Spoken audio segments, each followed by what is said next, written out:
बुद्धं शरणं गच्छामि।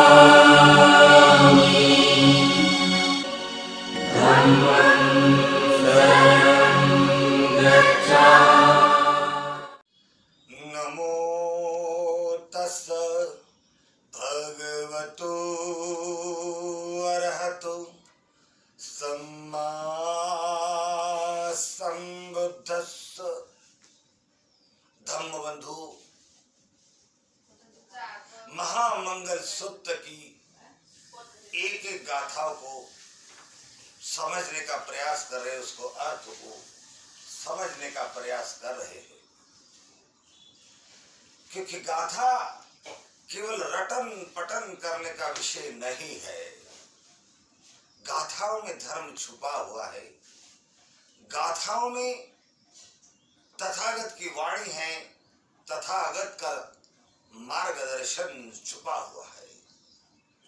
तथागत की बात, कोई भी बात निरर्थक नहीं हुआ करती थी। उन बातों में मनुष्य का कल्याण निहित होता था। महामंगल सूत्र भगवान द्वारा मनुष्य को किया गया मार्गदर्शन है। तो इसके दो गाथाओं में कि मूर्खों की संगति नहीं करना चाहिए, बुद्धिमानियों की संगत करना चाहिए, और जो लोग पूजनीय है, आदर करने के समान है, आदर योग्य है, ऐसे लोगों का आदर करना चाहिए। और ऐसे जगहों पर निवास करके रहना चाहिए जहां लोग शील पालन करते हो, धर्ममय जीवन व्यतीत करते हो। व्यक्ति ने पुण्य कर्मों का संचय करते रहना चाहिए, अपने आप को सन्मार्ग पर आरूढ़ करना चाहिए। इन दो गाथाओं में हमने समझने का प्रयत्न किया। अब हम आज की तीसरी गाथा है।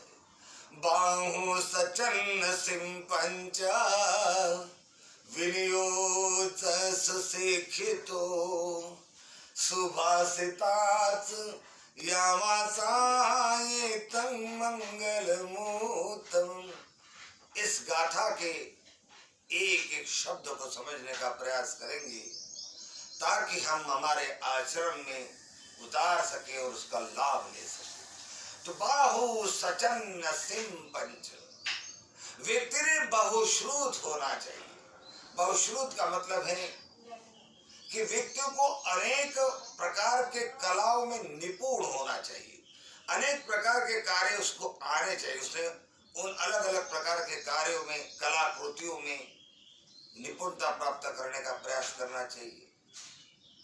ऐसा क्यों? क्योंकि मनुष्य अपने परिवार को, अपने माता पिता, अपने बालक, अपनी पत्नी, अपने परिवार का पोषण करने के लिए कोई न कोई साधन के माध्यम से आर्थिक आयोजन करते रहता है। किसी कारण वो जो इनकम का जरिया है, जो माध्यम है, इनकम का स्रोत है, किसी कारण अगर छूट जाए तो व्यक्ति की आय बंद हो जाती है और व्यक्ति आर्थिक रूप से कमजोर होने लगता है, टूट जाता है।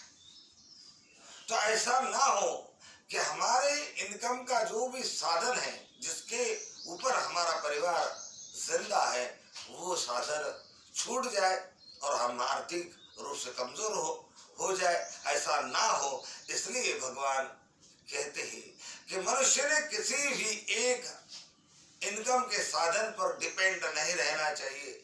उसने अनेक प्रकार की विभिन्न कलाओं में निपुणता प्राप्त करनी चाहिए।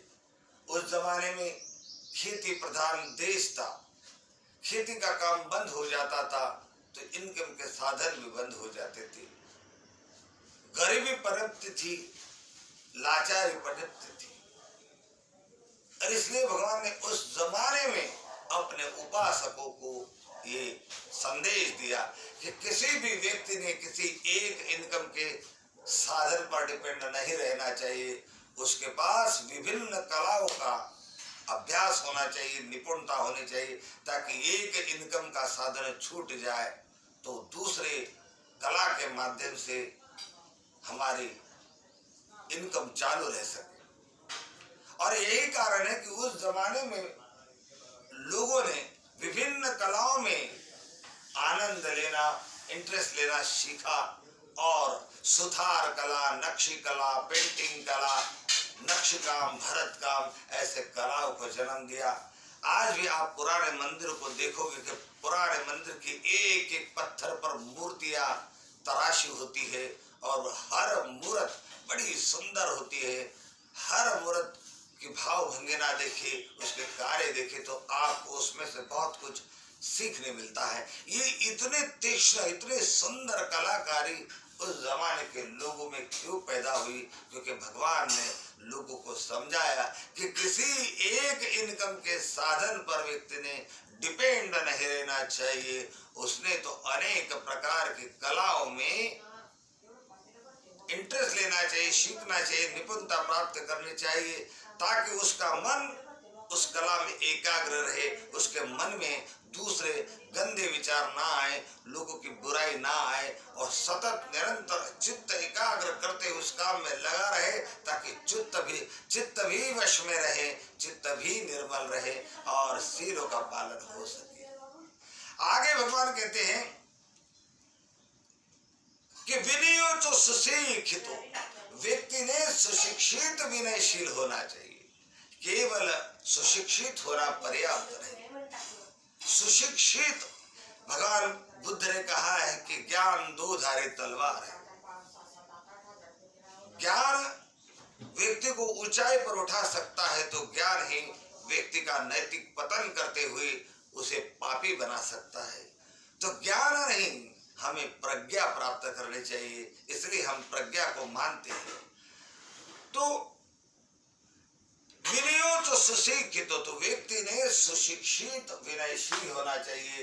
केवल सुशिक्षित होना पर्याप्त नहीं, विनयशील होना चाहिए। हमारे लोग सुशिक्षित तो बहुत है, लेकिन विनयशील नहीं हो पा रहे। अगर हमारे लोग विनयशील होते तो हमारे आपसे कलह कभी न होती, हमारे समाज में एकता होती, मैत्री होती। हर व्यक्ति सुशिक्षित होता है, इनकम के साधन खड़े करता है, अच्छी कमाई जब करने लगता है तो वो स्व केंद्रित होने लगता है, वो अपने सामाजिक उत्तरदायित्व को भूल जाता है। और ऐसा भी होता है कि कोई व्यक्ति आर्थिक संपन्न होने लगता है तो सारे रिश्तेदार और सारा समाज भी उसे चूसने लग जाता है।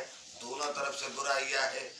तो व्यक्ति के अंदर अगर शिक्षा होगी और वो शिक्षा के साथ साथ उसके अंदर विनय होगा, विवेक होगा और विनयशीलता होगी, तो व्यक्ति हर किसी को आगे खींचने का प्रयास करेगा, व्यक्ति हर किसी को आगे धकेलने का प्रयास करेगा। हमारे अंदर खींचातानी नहीं होगी, मनमानी नहीं होगी, हमारे आपसे संबंध मैत्रीपूर्ण होंगे। इसलिए कह रहे हैं कि बाहु सचन्न सिंह पंच विनियो तो सुशिक्षितो सुभाषिता च या वाचा इतं मंगलम उत्तमं। व्यक्ति ने विनम्र होना चाहिए, उसकी वाणी मैत्रीपूर्ण होनी चाहिए, मृदु होनी चाहिए, विनयशील होनी चाहिए, मैत्रीपूर्ण होनी चाहिए। सुभाषिता च या वाचा इतं मंगलम।